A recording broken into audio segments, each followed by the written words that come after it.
would appear to be my lot in life. To find expensive things and just be perpetually disappointed by them. That's what's going to be happening here, but I do also have some positive things to say about it, and I do also have a potential solution. Because it's a pretty simple problem and a simple solution. So let's get into this. On top of the camera, I have the Tascam XLR adapter. And on top of the Tascam adapter, I have the Wooden Camera VX mic. This fucking thing. So, what are my thoughts on this? It's ultimately disappointing, but it's got some fairly solid groundwork laid out with it. So, what I've been looking for in a microphone that I would put on top of this camera is a little stereo microphone that sounds like it's a camcorder microphone. That's what I've been looking for the last, 3 or 4 years at this point. This one pulls it off. I mean, obviously, it's trying to emulate the sound of a VX1000, and it pulls it off. Now, as far as emulating the sound of the VX1000 that skateboard videographers are looking for, everybody seems to have that whole season to taste type thing going on, but at least as far as what I'm looking for, this sounds like a camcorder microphone. What the hell am I getting at with that? So, take for example this Sony microphone right here. This thing is very directional. Now, it is stereo. It's got 2 XLR ports. It's a mid-side type thing, so basically on the inside it's got a decoder circuit, so that way you can either do mono, and it's kind of a directional cardioid, or you can do stereo if you power both of the XLRs. The problem is that it has like a 60-degree cone, so the stereo separation is there, and it's very obvious. It's actually a very good stereo microphone. It's just that it's very, very directional. So if I were to talk from the back of the camera, it would sound like I'm yelling into a toilet, and the microphones are actually tin cans. This one, well, go watch any videos where V Westlife is talking to the camera from behind. It doesn't sound like he's talking into a tin can. It sounds like he's talking to the camera.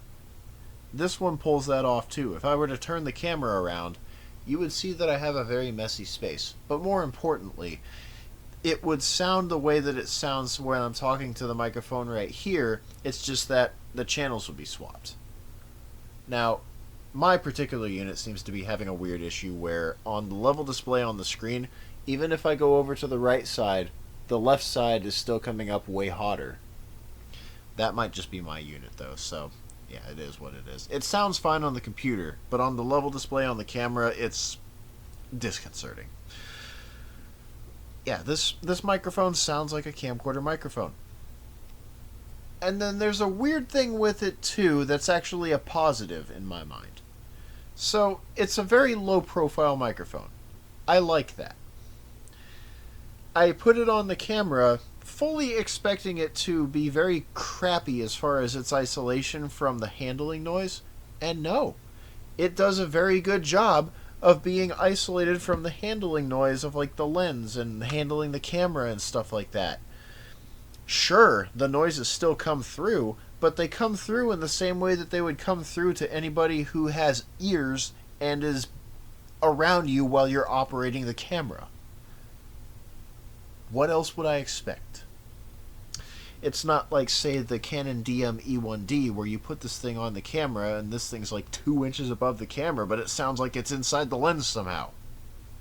This one was a whole disappointment. So, ultimately, I really like this microphone. But there is a very disappointing thing about it. Of course there is. The first time I tested this microphone, I stuck it on the camera, I plugged it into the microphone input on the side of the camera, and I was reminded of the fact that the Canon R5C, and really all modern camcorders, not even just Canon camcorders, All modern cameras, all modern camcorders, all modern video recorders, basically, have surprisingly crappy microphone preamps.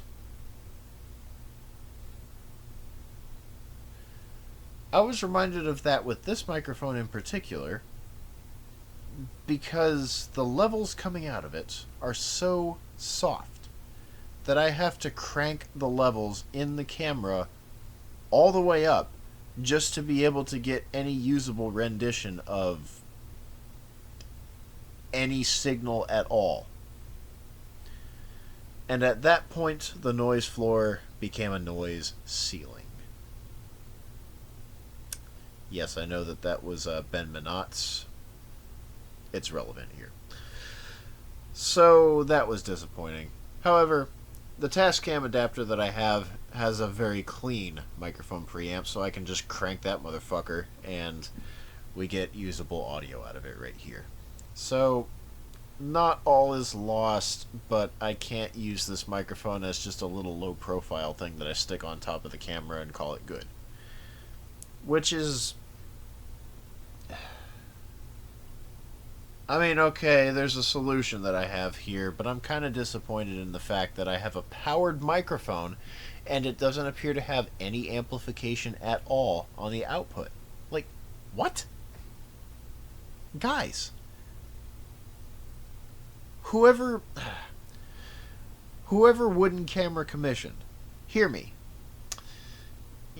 No, nobody's gonna fucking care. I can have my dreams, okay? Whoever's in charge of the design of this microphone, hear me. Stick operational amplifiers on the channels that are coming out of the signal processor going to the interface that goes out to the camera. Make them adjustable. Make it so that way there's a 20 decibel gain option. You know, like Rode does or something like that. Give us something so that way we don't have to have the camera's preamps doing the heavy lifting. Because what you got here is a microphone that I ultimately really like. It's just that the levels are so soft coming out of it that it's almost useless. Unless you have the proper other ancillary gear. It's frustrating.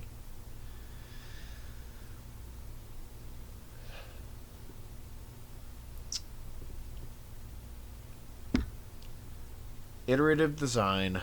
Somebody could iterate on this. It's not going to be me, though, because, well, I work a full-time job. I don't have time to fuck around with that kind of stuff.